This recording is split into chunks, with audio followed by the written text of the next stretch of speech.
দেখো পাঠ দুই প্রকারের হয়, এক পাঠ হয় শ্রোতাকে বোঝাবার জন্য, আরেক পাঠ হয় নিজের মন মতন যা পারছে বলে যাচ্ছে।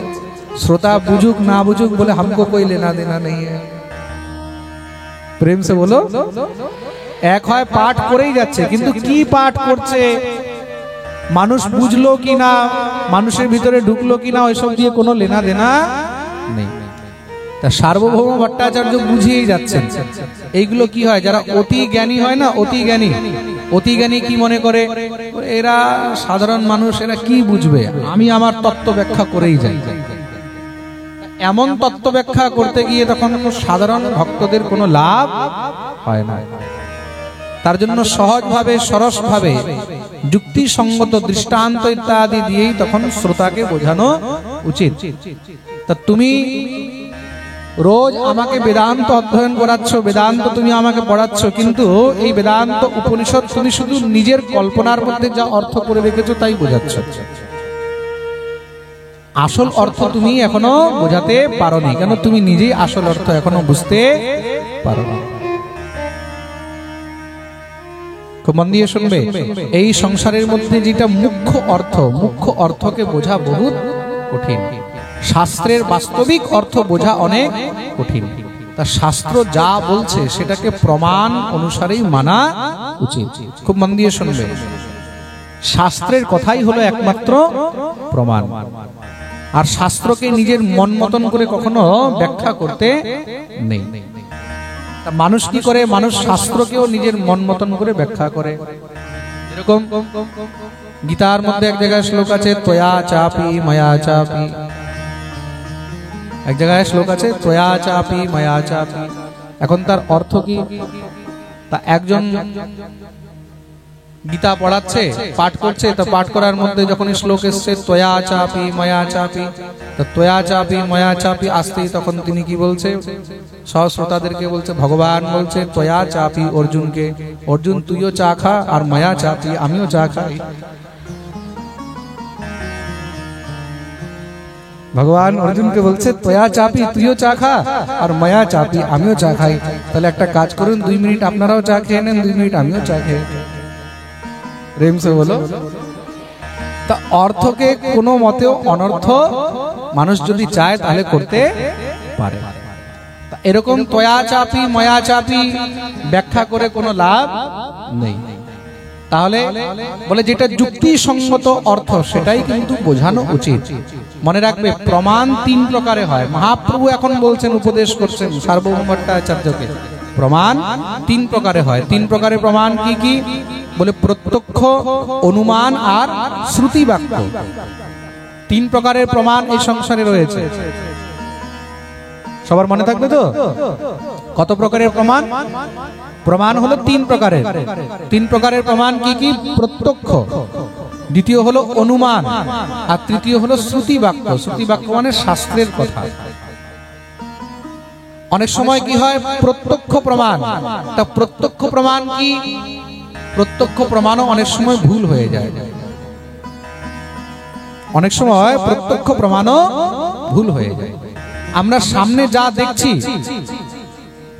আমরা সামনে যা দেখছি অনেক সময় কিন্তু সেটাও সত্য হয় না। হয়তো আমরা দেখছি কিছু, কিন্তু আসলে যেরকম জাদুঘর খেলা দেখায় না, খেলা দেখাবার সময় দেখবে মাঝখান থেকে কোনো মেয়েকে উঠিয়ে নেবে, কোনো ছেলেকে উঠিয়ে নেবে, বলে এদিকে আসো, নিয়ে এসে বাক্সের মধ্যে বন্ধ করে দেবে। বন্ধ করে এবার সেই বাক্সের আলাদা আলাদা পিস করে দেবে, বলে মাথা আলাদা, শরীর আলাদা, পা গুলো আলাদা, বা দেখবে জায়গায় জায়গায় কিছু চাকু ঢুকিয়ে দেবে, তলোয়ার ঢুকিয়ে দেবে। আমরা দেখছি মাথা কেটে দিল, মাথা আলাদা করে দিল, হাত পা আলাদা আলাদা এরকম এরকম করছে, হয় না অনেক সময়? কিন্তু আসলে কি তার মাথা আলাদা হয়ে গেছে?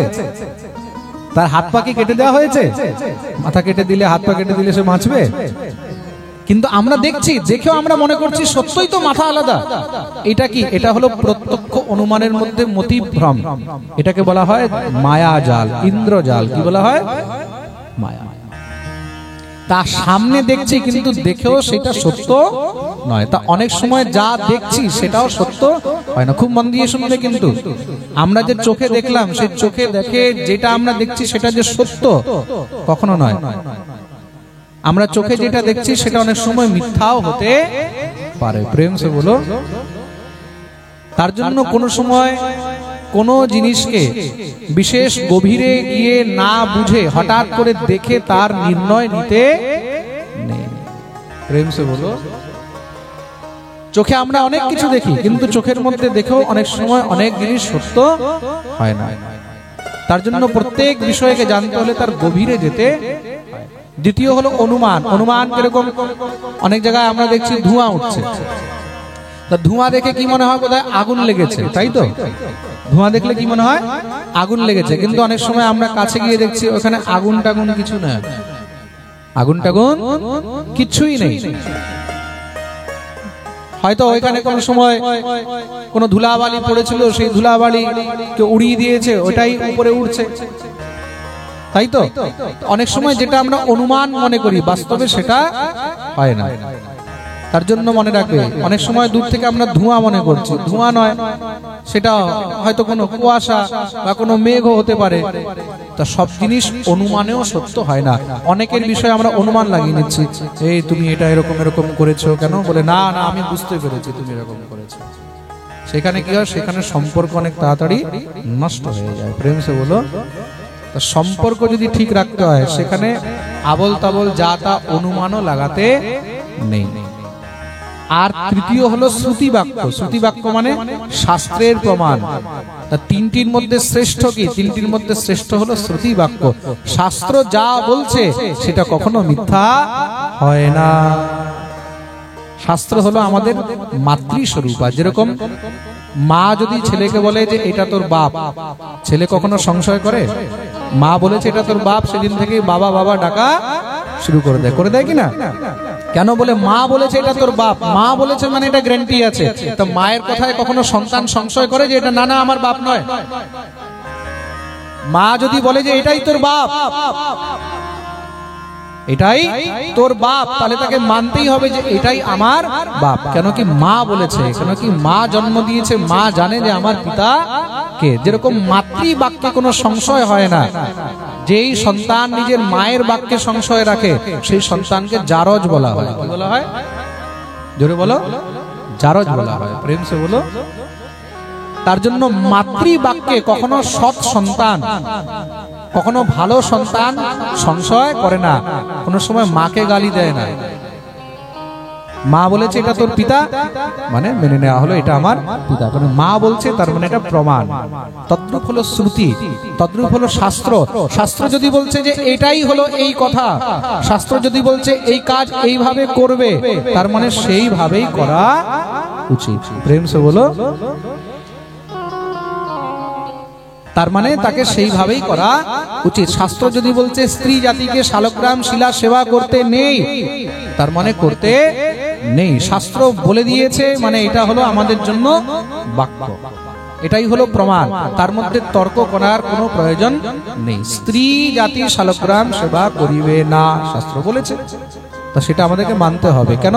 তার পিছনে নিশ্চয়ই শাস্ত্রের কিছু না কিছু কারণ শাস্ত্রজ্ঞরা জেনে লিখে গেছে। দ্বাদশীর দিন তুলসী পাতা তুলতে নেই। কেন তুলতে নেই বাবা? বলে তার পিছনে নিশ্চয়ই শাস্ত্রকাররা কিছু না কিছু জেনে বুঝে লিখে গেছেন। সেই নিয়ে কখনো তর্ক করলে কি হবে? তার মানে তুমি আসল বাপের বেটা নও, তার মানে তোমার মধ্যে হিন্দুর রক্ত নেই, তার মানে তোমার মধ্যে হিন্দু ছাড়া অন্য কারো রক্ত আছে।